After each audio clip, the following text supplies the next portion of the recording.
Good morning, you wonderful people. And mostly good morning to my sister, our Sarah, on this, which is the beginning of her 59th year floating round the sun. Happy birthday, sis. Love you loads. I'll get cards through to you at some point today, hopefully. 59. She's 3 years older than me. This is us when we were little. And this is a more recent photo of her. I was going to put... No, I'm not. No, I won't. But yeah, it's a birthday. Not always seen eye to eye. But then again, what siblings do. What to tell you then? Oh, Cape Verde came close, didn't they? And to go out on an on-goal, gutted for them. Absolutely gutted for them. So, 12 months ago, I let people update people on how I was feeling. This was the way I was doing it last year, as opposed to me doing it like I'm doing now, today, here, talking to you lot. This is a damn sight more therapeutic than making up a card to put on my socials. Yeah.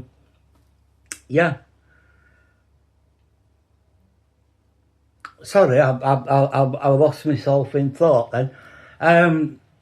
So yeah, I weren't feeling too good. My hands were still knackered and hurting. My feet were still knackered and hurting. Same as they are today. But it's an odd thing. When I had my accident 24 years ago, I've been in constant pain with my right ankles ever since. But it's a bit like, it gets to a stage where it's a bit like tinnitus, that you forget about it. You don't completely forget about it, but then you get to quiet moments and you think about it again, and that's when it starts playing on your mind and really hurting again. I wish I could say my hands and my feet are like that at this moment in time, but they're really not. They are pretty much foremost in my thoughts most of the time. I'd say that. Vicky was like yesterday, like, what have you done? I'm like, what have I done? What did nurse do when she took my blood? Yeah. But as I say, that was 12 months ago. I was still getting loved up by the tufty wumps. They're back to normality now. Our Bella's laid at back door, he's laid on the sofa. But yeah. I told you the other day about that brown leather case that came with my new scooter, and I told you that fitted records pretty much perfectly into it. Well, here it is. And as you can see, you can get boatloads of 7-inch singles in, but there's also a room at top to put a set of headphones and any other bits and bobs that you might need. So, and speaking of musical things, this picture cropped up on my time up this morning of my mini disc player, a recordable mini disc player that I got off of eBay, I think it might have been, along with an absolute mass of discs. Some with stuff on, some with not. And I've no idea where it is. I know full well I won't have thrown it away. So, I have to find that out. What else to tell you? Not a great deal today, to be honest with you. Obviously, how Finlay and Georgia are in Egypt, and they were watching the football last night because it were Egypt v Australia. And yeah, take a look at this.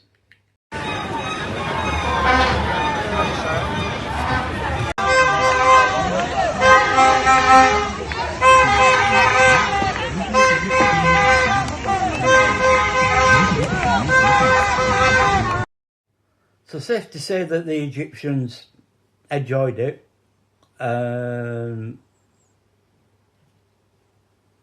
Yeah. Yeah.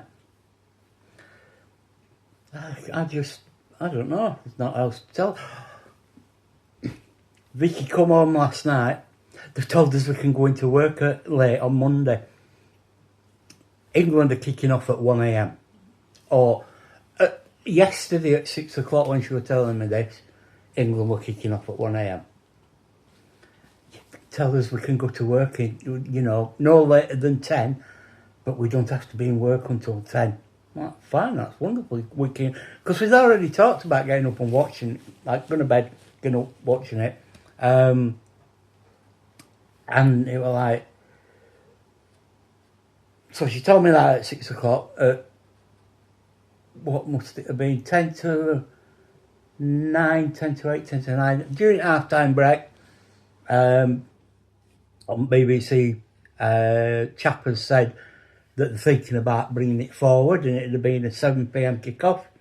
And I was like, oh, I can't wait to see your place on Monday morning if that happens, because how many people are still going to go in at 1 o'clock for 10 o'clock, even though match kicked off 15 hours earlier. Yeah. That, but apparently it's still kicking off at 1 now. So we've got an odd couple of nights in front of us, me and Vic.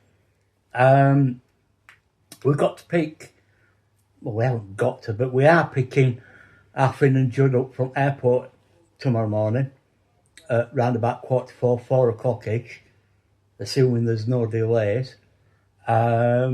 So we're going to have an early night tonight, then get up, drive through there. And it's like I said to her, we can have an early night tomorrow. If we don't go to bed when we get back from the airport in the morning, we'll be knackered come tea time evening. We can have an early night, set the alarms, get up, watch match, go back to bed. She can get up at whatever time, oh, excuse me, she wants to get up for, and go to work. And I can stay in bed. Yeah. Oh. Yeah. I've got a question now. And I'm hoping, Christina, you watch these. So, and you're a lady girl, and I'm sorry for pointing, but you might be able to answer me this. The wife's gone for her haircutting. Whether we're washing it, probably colouring it, I don't know. I know I'm paying for it.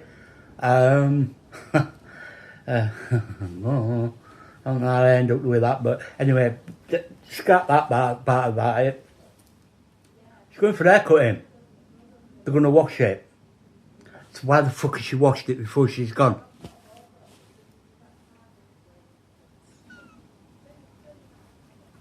I think the day that I understand women will be the day before they're knocking nails in.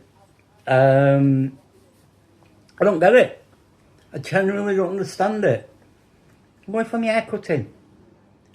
Appointment was 10:15. She didn't leave house till 5 past 10. It's only down Bottom Street. It's not.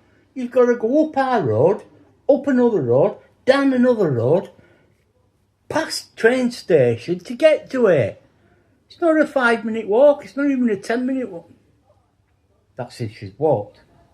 So my plan of going with her, going into town, going record shopping, then I have a coffee, that's gone out the window. So yeah. Anywho, enjoy your Saturday, enjoy your weekend.